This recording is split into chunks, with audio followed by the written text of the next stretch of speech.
आप सबका स्वागत है हमारे YouTube चैनल के इस वीडियो में, जिसमें आज हम स्टार्ट करने वाले हैं बच्चों स्ट्रेट लाइन। आप सबके प्यार की मैं दाद दूंगा कि आप सबने मुझे इतना मोटिवेट रखा। और क्या बोलना है बच्चों? हैं? मिलियंस में व्यूज लेके आए। और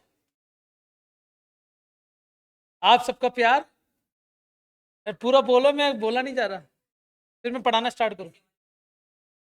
ऐसे हमारी वीडियो देखते रहना और लाइक करते रहना। चलो ठीक है, धन्यवाद। तो चलो ठीक है, आज हम हमारा टॉपिक स्टार्ट करते हैं स्ट्रेट लाइन का लेक्चर नंबर 1। तो स्ट्रेट लाइन के बारे में आप सब क्या जानते हैं, थोड़ा मुझे खुल के समझाइए। सबसे पहले मैं आपको, अरे दीपू और नीलेश जी, हम देख लो, हाथ जोड़ू तो अंका है। देखो बच्चों, मैं ऐसा कहना चाह रहा हूँ कि 11th क्लास का ये जो चैप्टर है स्ट्रेट लाइन, बहुत ही मस्त चैप्टर है। पता है क्यों मस्त चैप्टर है? क्योंकि इसी चैप्टर के कंसेप्ट काम आते हैं तुम्हारे फिजिक्स एंड केमिस्ट्री में भी। यही चैप्टर पूरा का पूरा रिपीट होगा तुम्हारी क्लास 12th में भी। इसका मतलब हमने 11th में तुमने जो भी चैप्टर पढ़े हैं ना अभी तक, उनमें से कौन कौन से चैप्टर तुम्हें लगते हैं कि हाँ पढ़ने बहुत जरूरी, कि 12th में काम आने चाहिए, काम आने वाले हैं? ट्रिग्नोमेट्री हो गया, सेट्स हो गया, ठीक है, और रिलेशन एंड फंक्शन, और लीनियर इनइक्वालिटीज बिल्कुल काम आएगा। ऐसे ही स्ट्रेट लाइन का भी एक बहुत बड़ा रोल है बच्चों। तो क्या मैं स्टार्ट कर दूं स्ट्रेट लाइन? जितनी बातें कर ली उतनी काफी है ना। हिंदी में इसे पता है क्या कहते हैं बच्चों? स्ट्रेट लाइन, है ना? ये लिखा है क्या? स्ट्रेट का मतलब क्या होता है बच्चों? सरल का मतलब तो सिंपल होता है। एक्चुअली में चैप्टर कौन सा पढ़ रहे हैं बच्चों को? आप सबको मैं बता दूं कि ये जो चैप्टर है पूरा हिंदी और इंग्लिश दोनों माध्यम के अंदर पढ़ाया जाएगा, जिसमें सारे कंटेंट जो है ना वो इंग्लिश में। आप सबको पागल बनाएंगे हम, लेकिन हिंदी में जरूर बताएंगे हर चीज के बारे में, है ना। तो चैप्टर का नाम है हमारा सरल रेखा। तो सरल के बारे में मैं तुम्हें बता देता हूँ कि हिंदी में पता है क्या कहते हैं? लीनियर। और लीनियर शब्द तुम्हें कहाँ देखने को मिला? 10th क्लास पढ़ी है तुम सबने? याद करो, पोलिनोमियल चैप्टर पढ़ा था, इक्वेशन पढ़ा था। पोलिनोमियल हो चाहे इक्वेशन हो, बहुपद और ये समीकरण, इन सब के अंदर आता था ना रेखीय समीकरण। तो लीनियर वर्ड का मतलब ये होता है जिसमें वेरिएबल की, हाँ वेरिएबल की पावर मैक्सिमम कितनी होगी बच्चों? एक, बस। एक अगला चैप्टर आएगा बच्चों जिसका नाम है कोनिक सेक्शन, जिसमें वेरिएबल की पावर एक से ज्यादा होगी। समझ गए? फिर आएगा एक चैप्टर जिसमें वेरिएबल की पावर दो से ज्यादा होगी, फिर तीन से ज्यादा, तो उन सबका ग्राफ बनेगा। तो फिलहाल तो हम चालू करते हैं बच्चों स्ट्रेट लाइन। स्ट्रेट लाइन को पढ़ाने से पहले मुझे 10th क्लास के एक छोटे से चैप्टर को रिपीट करना पड़ेगा। पता है कौन सा? Coordinate geometry. मुझे तुम्हें निर्देशांक पद्धति के बारे में छोटा मोटा कुछ जानकारी देनी पड़ेगी, जिसमें हम जो है, बताओ क्या लिखा हुआ बच्चों example? Find the distance between points, है ना। तो मुझे टॉपिक्स नहीं पढ़ाने हैं, मैं तो सिर्फ रिकॉल करवा रहा हूँ, प्रैक्टिस एक्सरसाइज, वार्म अप कहते हैं इसे बच्चों ना। क्या दो पॉइंट के बीच के डिस्टेंस का फॉर्मूला तुम्हें आता है बच्चों? पक्का आता है? यार आवाज नहीं आ रही तुम्हारी, आवाज नहीं आई। ठीक है, तो लाइन टेढ़ी क्यों बन रही है? सही है। देखो बच्चों, मान लेते हैं कि हमारे पास ये पॉइंट है जिसके कोऑर्डिनेट कितने हैं, x1 कोमा, ये वाले पॉइंट के कोऑर्डिनेट कितने हैं, x2 कोमा y2। बहुत बढ़िया, देखते जाना बच्चों ढंग से। क्या तो मुझे यहाँ से यहाँ तक की डिस्टेंस बता सकते हो कितनी है? चलेगा क्या? है ना बच्चों? और देखो और देखो, क्या तो मुझे यहाँ से यहाँ तक की डिस्टेंस बता सकते हो कितनी है? फिर यहाँ से यहाँ तक की डिस्टेंस कितनी है? x2। यहाँ से यहाँ तक की डिस्टेंस कितनी? बहुत बढ़िया। ढंग से देखो, अगर ये डिस्टेंस हमारे पास x1 है, तो ये पूरी डिस्टेंस मेरे पास क्या है, x2। तो बताओ ये कितनी हो जाएगी? x2 माइनस, इसी प्रकार यहां से यहां तक की पूरी डिस्टेंस y2 है, और यहां से यहां तक की डिस्टेंस अगर y1 है, तो ये कितनी हो जाएगी? मानते हो कि नहीं बच्चों? पता है तुम्हें क्या पता चल चुका है यहाँ? तुम्हें यहाँ से यहाँ तक की डिस्टेंस पता चल चुकी है, तुम्हें यहाँ से यहाँ तक की distance पता चल चुकी है। कितनी कितनी? x2 minus x1। और एक्चुअली में तुम्हें यहाँ से यहाँ तक की डिस्टेंस निकाल सकते हो गया काम खत्म। ए बी सी, पाइथागोरस लगा दूं? ए सी का स्क्वायर बराबर ए बी का स्क्वायर प्लस बी सी का स्क्वायर। ए बी का स्क्वायर की वैल्यू क्या हो जाएगी बच्चों? x2 माइनस x1 का whole square plus B C की वैल्यू y2 माइनस y1 का होल स्क्वायर का रूट। क्या मिल गया मुझे? क्या ये 2 पॉइंट की डिस्टेंस का फॉर्मूला आ गया क्या? 10th क्लास में इसी तरीके से ड्राइव किया था तुमने ये फॉर्मूला? ड्राइव नहीं किया? फॉर्मूला ये तो याद है ना बच्चों, x2 माइनस x1 का square plus y2 minus y1 का होल स्क्वायर। पक्का समझ में आ गया? 3 पॉइंट आ जाए तो क्या करोगे? z2 माइनस z1 का होल। फिर बच्चों क्या तुमने वेक्टर्स पढ़े क्या? फिजिक्स में पढ़े होंगे ना वेक्टर्स, सदिश पढ़े ना? उसमें ना एक फॉर्मूला होता है बच्चों डिस्प्लेसमेंट वेक्टर का बच्चों, स्थापन सदिश का। फॉर्मूला पता है क्या होता है इसका? x2 माइनस x1 आई कैप, हाँ या ना? y2 माइनस y1 जे कैप। मैंने z नहीं लिया, क्यों नहीं लिया तुम्हें पता होना चाहिए। तो इसका मैग्नीट्यूड कितना आएगा बताओ? अरे सही है क्या? फॉर्मूला पढ़ा होगा तुमने ये वाला भी। परिमाण कहते हैं या मापांक कहते हैं सदिशों का। तो सूत्र होता है बच्चों, इन सबका स्क्वायर करके रूट कर दो। ये फॉर्मूला और ये फॉर्मूला सेम आ रहा है। वेक्टर में से डिस्प्लेसमेंट के नाम से जाना जाता है और अपन उसको कोऑर्डिनेट के हिसाब से क्या मानेंगे? 2 पॉइंट के बीच की डिस्टेंस, हाँ, परिमाण व दिशा ना। चलो ठीक है, 2 पॉइंट दे रखे बच्चों। मैं ये फॉर्मूला ड्राइव नहीं करवाता तो तुम्हें डायरेक्ट पैसे ही पता क्या आएगा बच्चों? 6 में से 2 माइनस करेंगे 4 का स्क्वायर। नहीं नहीं नहीं नहीं नहीं नहीं, माइनस 6 में से माइनस 2 जाएंगे तो माइनस का 8 का स्क्वायर। 3 में से माइनस का 3 जाएंगे तो 6 का स्क्वायर। डायरेक्ट कर दिया बच्चों मैंने। 8 8 64, 6 6 36, 64 और 6 आएंगे 100, 100 का रूट 10। क्या ये आंसर मेरा सही है, फाइनल है? नहीं, क्यों? यूनिट लिखनी पड़ेगी ना। तो मैं यहाँ पर सिर्फ क्या लिख देता हूँ, अगर मीटर सेंटीमीटर कुछ देता तो मैं लिखता, मात्रक लिखते या यूनिट लिखना पड़ेगा। अच्छा लगा बच्चे? मुझे एक कंसेप्ट समझाना था कि how can we derive the distance formula. और देखो क्या लिखा हुआ है, प्रूफ दैट ये पॉइंट जो है ना कोलिनियर है डिस्टेंस फॉर्मूले को यूज करके। कैसे निकाल सकते? कोलिनियर का मतलब होता है क्या? स्टेटमेंट भी तो बताना पड़ेगा ना मुझे। कोलिनियर का मतलब क्या होता है बच्चों? संरेखीय बिंदु, है ना? ऐसे बिंदु जो एक ही रेखा पर मौजूद हो उसे संरेखीय बिंदु कहते हैं। सभी पॉइंट देख लो बच्चों। तो पहले मैं ए और बी की डिस्टेंस निकाल रहा हूं। फॉर्मूला कौन सा लगाएंगे बताओ? -1 में से 2 जाएंगे तो 3 का स्क्वायर, 2 में से 3 जाएगा तो -1 का स्क्वायर। 3 तरीका 9 और 1 एकम 1, कितना आएगा? हजम हो रही क्या बात? बी का और सी के बीच की डिस्टेंस बताओ क्या आएगी? यार मैं ना डायरेक्ट लिख रहा हूं, आता रहा ना तुम्हें समझ में? ठीक है, तो देखते जाना बच्चों। 7 में से 1 माइनस करेंगे तो 6 का स्क्वायर, फिर 0 में से 2 माइनस करेंगे तो -2 का स्क्वायर। कितना आ जाएगा? 36 प्लस का 4 कितना हो जाएगा बच्चों? 40। 40 को लिख देंगे 4 इंटू का 10, कितना हो जाएगा? 2√10। अब मुझे किस किस की डिस्टेंस चाहिए? ए और सी की, सी की और ए की। 7 में से 2 माइनस करेंगे तो 9 का स्क्वायर, 0 में 3 माइनस करेंगे तो -3 का स्क्वायर का रूट। दीपेश, संदीप, समझ में आ रहा है कि तेरा नाम क्या है? संदीप, दीपेश, क्या नाम है? अरे यार तेरा नाम अभिषेक है क्या? नाइन। कितना आ जाएगा बच्चों? 90 का रूट, 90 को क्या लिखेंगे? 3√10। आंसर कितना आ जाएगा?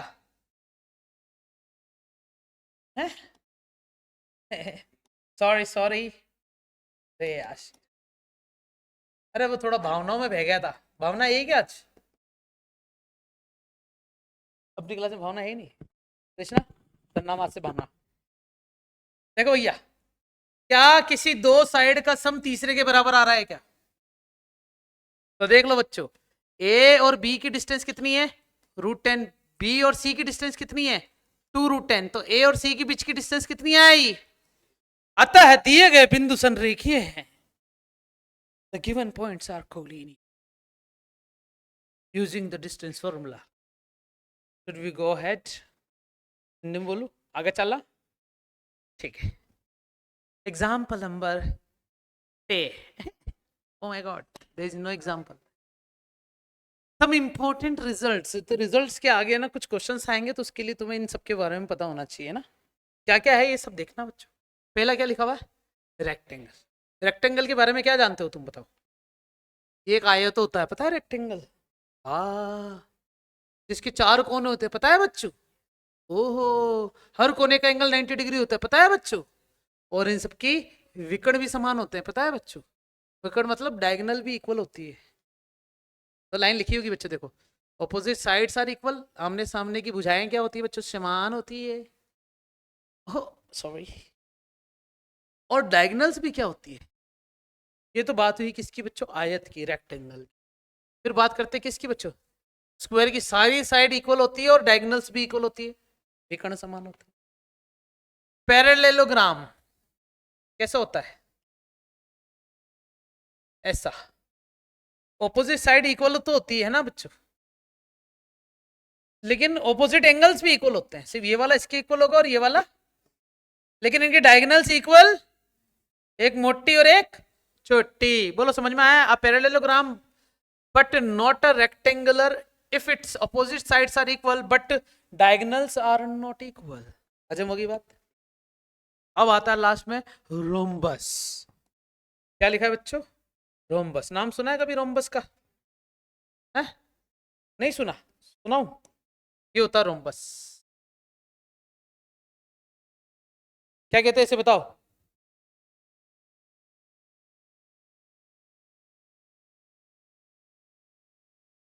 क्या कहते हैं, समचतुर्भुज, रोम्बस। कहते हैं कि इसकी सारी साइड तो इक्वल होती है, सारी साइड इक्वल होती है, लेकिन इसकी डायगोनल इक्वल नहीं होती, एक छोटी हो सकती है और एक बड़ी हो सकती है। लेकिन इसकी एक अच्छी बात बताऊं, क्या ये और ये पैरेललोग्राम जैसा नहीं लग रहा, हो सकता था, बस इतनी सी डिफरेंस है कि इनके बीच में एंगल होते हैं ना जो अलग अलग, जबकि इनके एंगल हमेशा क्या होंगे।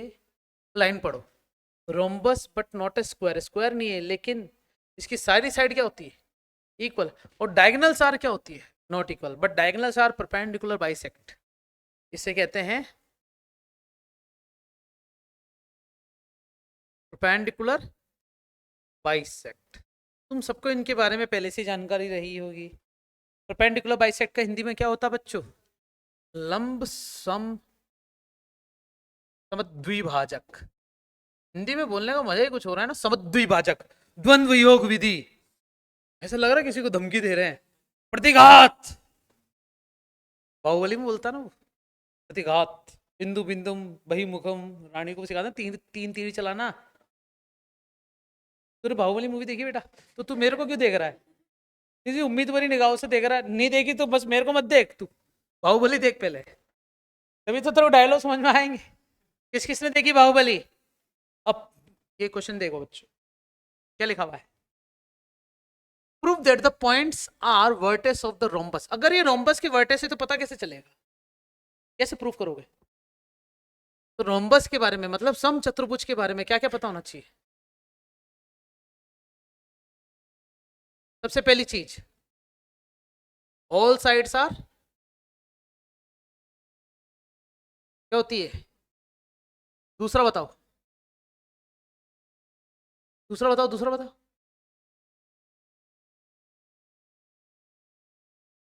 डायगोनल्स आर नॉट इक्वल, बस।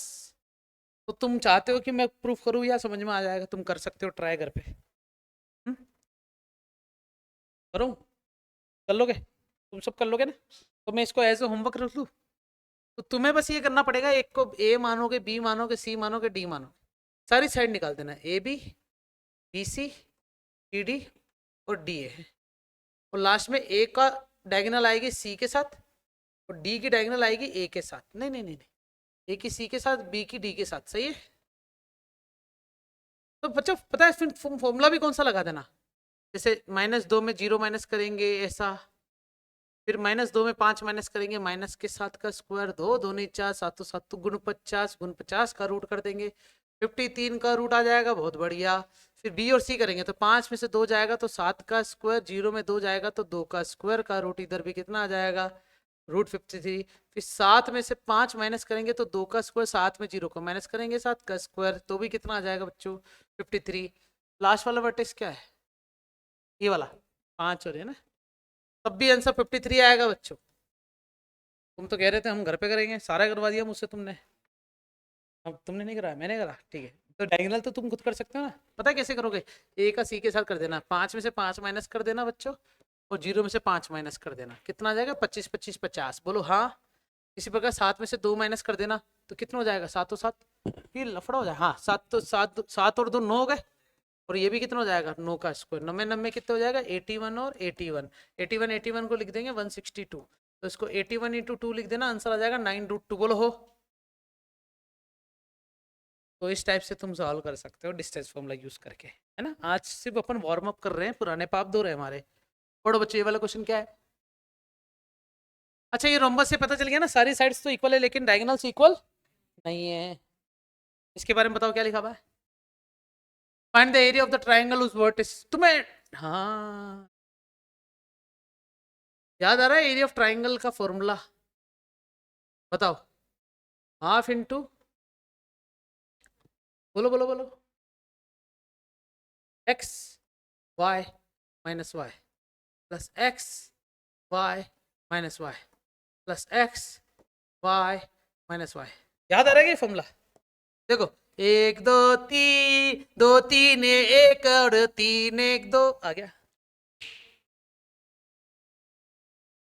कोई बात नहीं, मैंने बता दिया, तुम्हारे सिलेबस हट गया था 10th क्लास में। तो एरिया ऑफ ट्राइंगल का निकालने का फॉर्मूला, देखो बच्चों, कोई भी ट्राइंगल अपन को दे रखा हो तो उनके कोऑर्डिनेट होंगे क्या, x1 y1 और x2 y2 और x3 y3। तो उसका फॉर्मूला ऐसा लिख दिया, x को बाहर लिख दिया, y2 minus y1 z2 minus, मतलब इस टाइप से अपन लिख सकते हैं। सीक्वेंस देखो 1 2 3, फिर कौन आया 2 3 1, फिर 3 1 2, कैसे लिखा है मैंने, 1 2 3 2 3 1 3 1 2, समझ गए, फॉर्मूला याद आ गया अपन को। इस फॉर्मूले में ये वैल्यू पुट कर सकते हो तुम बच्चों घर पे,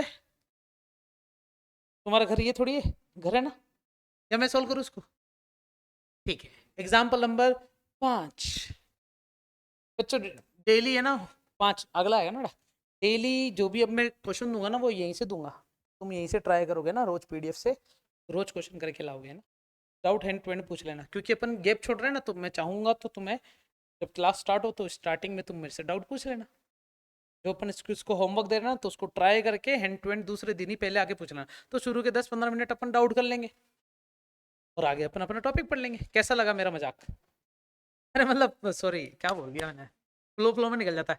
कैसा लगा ये उपाय, अच्छा लगा तो तुम डेली होमवर्क करने की उम्मीद रख सकते हो मैं तुमसे, कि तुम रोज आओगे, रोज होमवर्क बताओगे कि देखो सर मैं कर लियो और ये वाला मेरे से हुआ नहीं, कर लोगे ना, ठीक है। तुम्हारी आंखों में सच्चाई नहीं दिख रही बच्चों, बोलो ये वाला क्वेश्चन क्या कह रहा है, कुछ याद आ रहा है क्या, find the coordinate which the line segment join divided in the ratio, तो क्या ये सेक्शन फॉर्मूला हो गया, याद आ रहा है सेक्शन फॉर्मूला, याद करो याद करो, ये x1 है और क्या है y1 है, और ये क्या है x2 है और y2 है, यहाँ पर एक पॉइंट मान लिया मैंने मेरी इच्छा से x, y, जिसका रेशियो कितना मान लेता हूँ m⁻², फॉर्मूला देखो कैसे बना रहा हूं मैं, x की वैल्यू m को मल्टीप्लाई करो x2 से mx2, n को मल्टीप्लाई करो x1 से nx1, और नीचे क्या कर दो, y का फॉर्मूला देखो कैसे आएगा, m को मल्टीप्लाई करो y2 से, n को मल्टीप्लाई करो y1 से अपॉन m प्लस n, कैसा लगा, याद आ रहा है ये फॉर्मूला, तो 9th क्लास में था ये, क्या पता बेटा, मैंने तो 9th कभी पढ़ी नहीं ना। अच्छा सुनो, 10th क्लास में था बेटा ये कोऑर्डिनेट ज्योमेट्री के अंदर, ठीक है ना। 9th में तो सिर्फ तुम्हारे सिर्फ कोऑर्डिनेट्स ही थे, एक्स और वाई क्या होता है, ऑर्डिनेट, एब्सिसा, भुज और कोटि, रैशनलाइजेशन, धीरे बोला कर एक तो तू, हाँ बहुत स्पीड में बोल देता है, थर्ड चढ़। ये फॉर्मूला देखो बच्चों, हमें ये x1 y1 दे रखा है और ये क्या दे रखा है, इसको क्या नाम दे दो, तो देखते जाना मैं जो लिख रहा हूं, फॉर्मूला यूज करने का तरीका। 3 को मल्टीप्लाई करूंगा 9 से और 1 को मल्टीप्लाई कर दूंगा 5 से, वाह, और 3 में 1 जोड़ दूंगा। कैसा लगा मेरा मजाक? 3 नाम 27, 5 एकम 5, 3 और 1 4, 7 और 5 12, हंसी लगी 3, 4 तिया 12, 8 चौक 32। कैलकुलेशन मैंने कुछ और बोली, लिखा सही है। y की वैल्यू बोलते जाओ बच्चों। m को मल्टीप्लाई करो 6 से, समझ गए, और n को मल्टीप्लाई करो किससे? m ये n -2, तो नीचे क्या जाएगा? तो बताओ, 3 छिंग 18, माइनस का 2 आरा, 3 और 1 4, 4 में भाग आ रहा, कितना बचा रहा? 16 बच रहा। 16 में 4 का भाग दे दिया ना बेटा। पुराने पापे सारे ध्यान आ रहा है क्या कुछ? है ना, भूल तो नहीं जाओगे? मेरी राइट आई इतनी तेज फटक रही है ना, क्या लग रहा है कि फटक रही है। पढ़ो बच्चे, ये वाला क्वेश्चन क्या लिखा हुआ है? क्या तुम्हें मिड पॉइंट का फॉर्मूला पता है ना? मिड पॉइंट याद करो, x1 प्लस y2, और जितने भी फॉर्मूले लिखा रहा हूं ना, टॉपिक नहीं पढ़ा रहा, क्वेश्चन उठाया उसका फॉर्मूला लिखवा रहा हूँ तुम्हारे सामने एक तरीके से। चाल समझ रहे हो बच्चों मेरी? ये वो सब चीजें हैं जो तुम्हें याद होनी ही चाहिए। आज मैं बता रहा हूँ, कल मैं तुमसे पूछूंगा। जैसे तुमने कह दिया, डिनाई कर दिया कि सर मेरे को क्या पता, समझ जाना तुम, पूरा शोषण होगा उसका। किस किस को समझ में आ रहा है ये? अच्छा, कोई कहे कि सर मेरा बर्थडे आज, तो भी नहीं छोड़ूंगा। बर्थडे तो घर पे मनाओ भैया, चिप्स खिलाओ लोगों को, समोसे खिलाओ, लेकिन हमें होमवर्क दिखाओ। हो गया बच्चों? अच्छा लगा? तुम चाहो तो ये घर पे ट्राई करना और फिर कल मुझसे आके वापस पूछ लेना, अगर तुम्हें ये नहीं आया हो तो। उबासी ले रहा खुशमेंद्र, तो मुंह फाड़ रहा है ऐसे ही, मुंह से देखता है क्या? अरे बहुत तगड़े तरीके से देखा इसने, और ऐसा लग भी नहीं रहा कि उबासी ले रहा है। हिपोपोटामस, दरियाई घोड़े। पढ़ो बच्चों, क्या लिखा हुआ ये वाला क्वेश्चन? थोड़ा सा लेवल बढ़ा तो चलेगा ना? हिंदी में समझाऊं क्वेश्चन पूरा? पहले वाले क्वेश्चन तो समझ में आ गए थे ना बेटा? In what ratio is the line joining A and B? तो पहले ए और बी की एक लाइन ज्वाइन कर दो ना।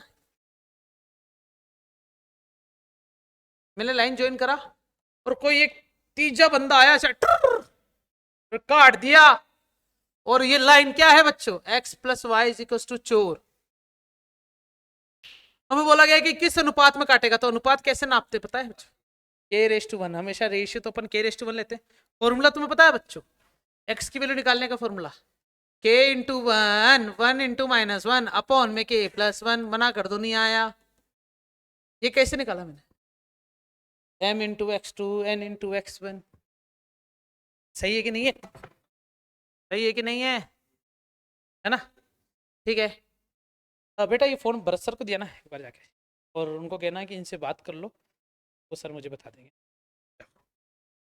अच्छा, y की वैल्यू कितनी है हमारे पास? k इंटू k को मल्टीप्लाई करा किससे? ये गलत कर दिया ना अपन ने? हाँ गलत किया बच्चों, गलत किया, गलत किया। k मल्टीप्लाई होगा इससे, ये मल्टीप्लाई होगा इससे, अब सही है? तो k इंटू 5 + 1 इंटू -1, और नीचे क्या जाएगा? आजा बेटा, तूने गलत बताया बेटा, बेटा जाते जाते ये आएगा इसका आंसर। अच्छा, y के लिए क्या करेंगे? k को मल्टीप्लाई करेंगे 7 से। आता है बच्चों? ऐसे करते हो तुम? टाइम बचता है ऐसा करने से ना। 1 को मल्टीप्लाई करो 1 से, नीचे, तो y इज इक्वल टू क्या आ जाएगा? 7k+1 अपॉन में k+1। x और y इन दोनों की वैल्यू जो है निकालनी थी मुझे, नहीं नहीं निकालनी थी। क्या तुम कहते हो कि ये लाइन और ये लाइन दोनों एक दूसरे को काट रहे? इसका मतलब इनका जो कॉमन पॉइंट है x और y, ये सेम ही है क्या? तो ये x और y यहां रखे जा सकते हैं क्या इस इक्वेशन में? सेटिस्फाई करने चाहिए। हम कह सकते हैं कि x y जो है क्या है बच्चों? कॉमन इंटरसेक्शन पॉइंट से, समझ में आएगा। अगर ये कॉमन इंटरसेक्शन पॉइंट से तो ये है बिंदु। बिंदु को तुम चाहो तो बच्चों इंग्लिश में लिख सकते हो बच्चों, पॉइंट जो है x plus y is to 4 को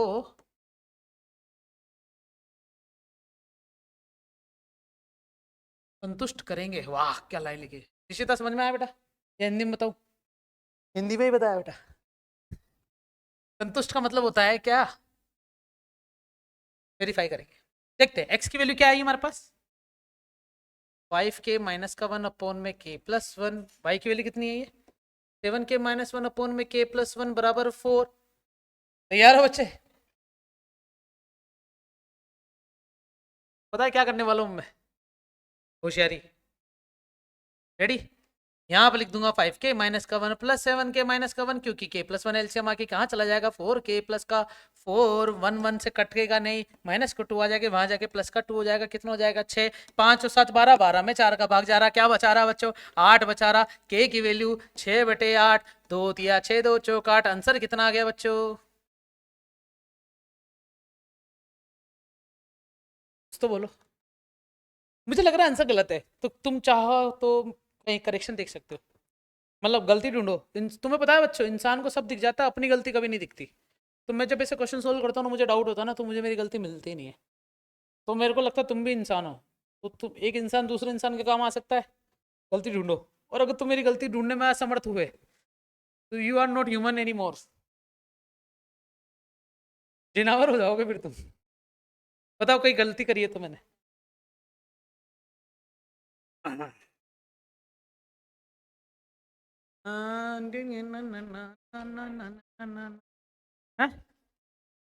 माइनस माइनस वन कट कैसे गए?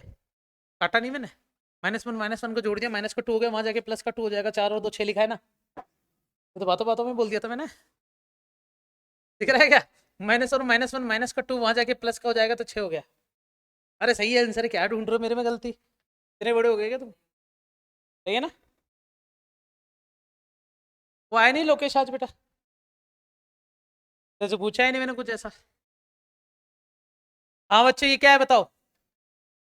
हाँ चल निकाल लो बच्चों, मैं वेट कर लेता हूँ।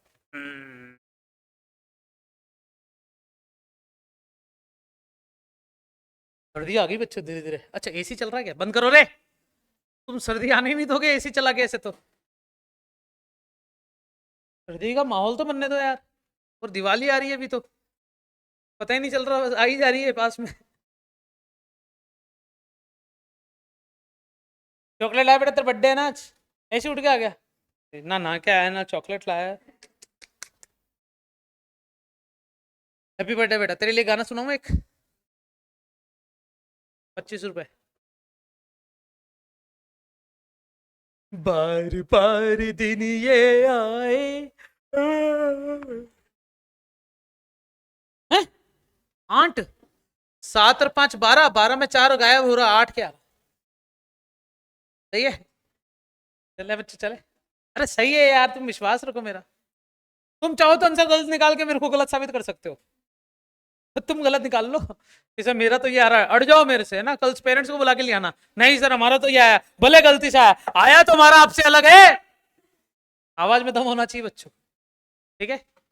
जीवन में कुछ कर पाओगे ऐसे, कॉन्फिडेंस भी तो होना चाहिए। ये क्या है बताओ? इन सबको कहते हैं, अच्छा सुनो, कोई जरूरी नहीं है क्वेश्चन करने, कोई जरूरी नहीं, ठीक है? लेकिन मैंने अगर दिए तो करने पड़ेंगे। क्यों करने पड़ेंगे, इसके पीछे कारण क्या लगता है? देखो जब अपन चैप्टर के अंदर एंटर कर रहे हैं ना स्ट्रेट लाइन, तो एंटर करने के लिए तुम्हें वो सब चीजें आनी चाहिए जिससे अपन को आगे जाके रोना ना पड़े।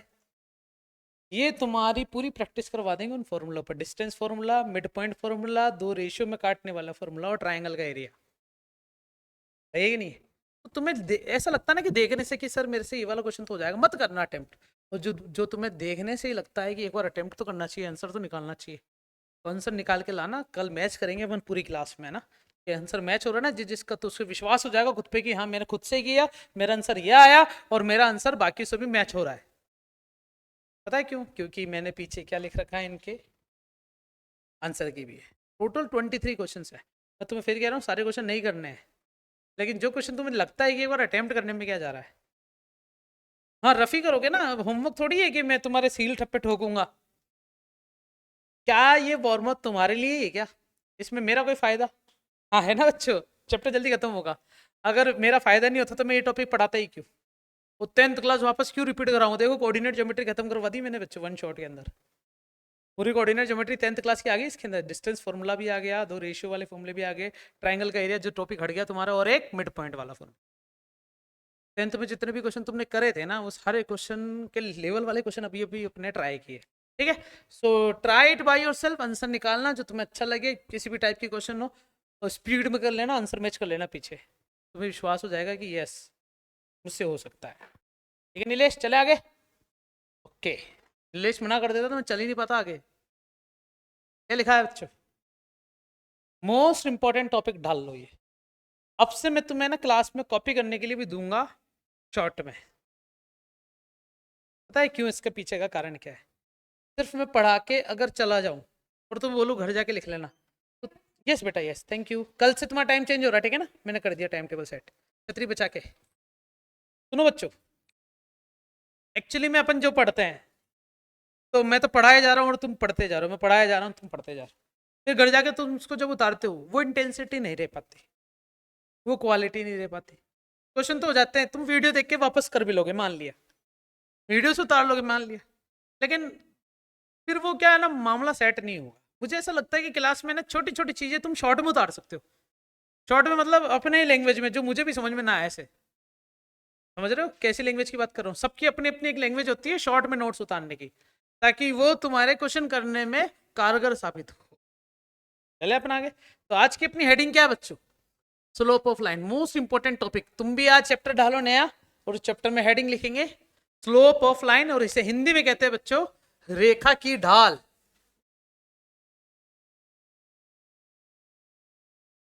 क्या कहते हैं बच्चों? रेखा की ढाल।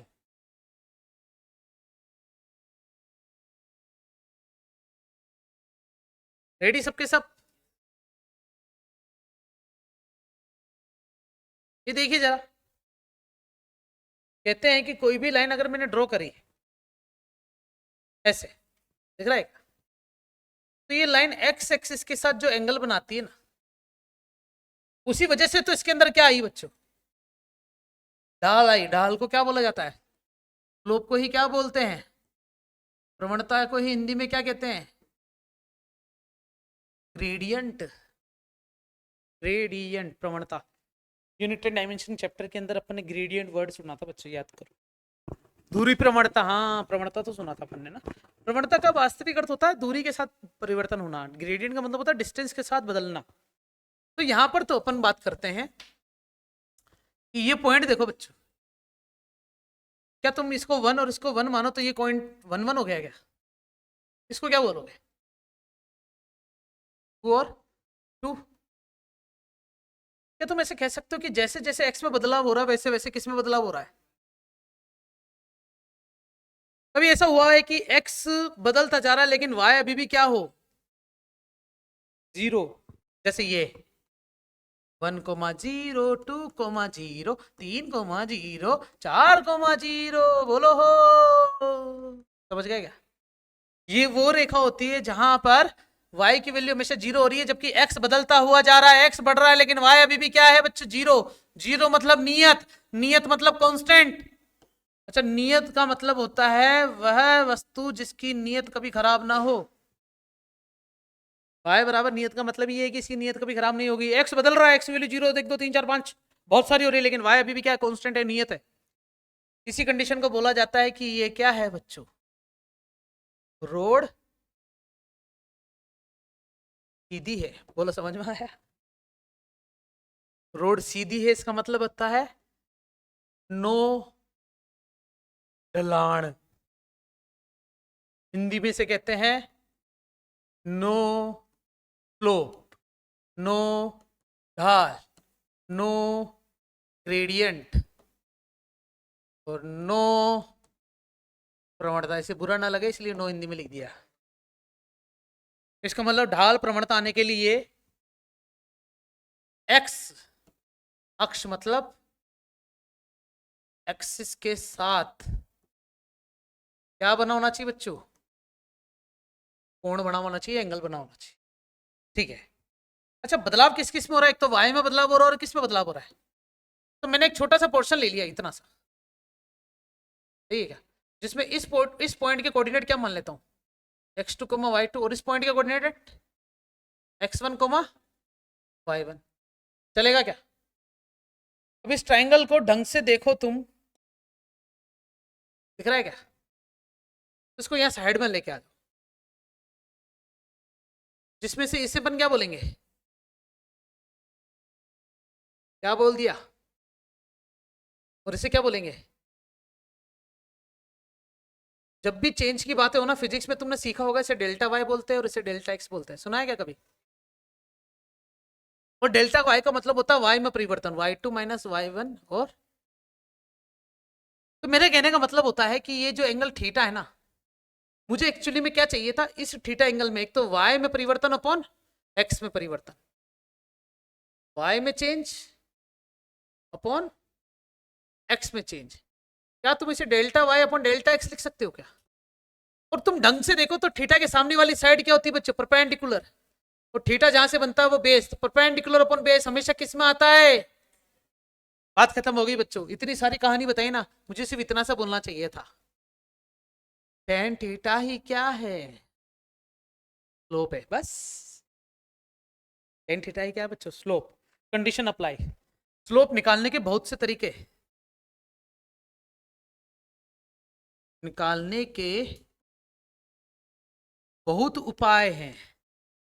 पहला उपाय, थीटा दिया हो। दूसरा उपाय, पॉइंट्स दिए हो। पॉइंट्स मतलब वो बाद में बताऊंगा, फिलहाल एंगल की बात कर लिए अपन। एंगल गिवन होगा तो सीधा स्लोप निकालना है। तो जब एंगल की बात होगी है तो तुम सबने ट्रिग्नोमेट्री पढ़ी होगी, है ना? तो मैं पेज आगे कर रहा हूँ, इस क्वेश्चन को बाद में कराऊंगा। फिलहाल मुझे जो समझाना ना वो ये है, ये लाइन सीधी है, ये भी लाइन सीधी है। अब कहते हैं कि अगर कोई लाइन ड्रॉ करते हैं ना ऐसे,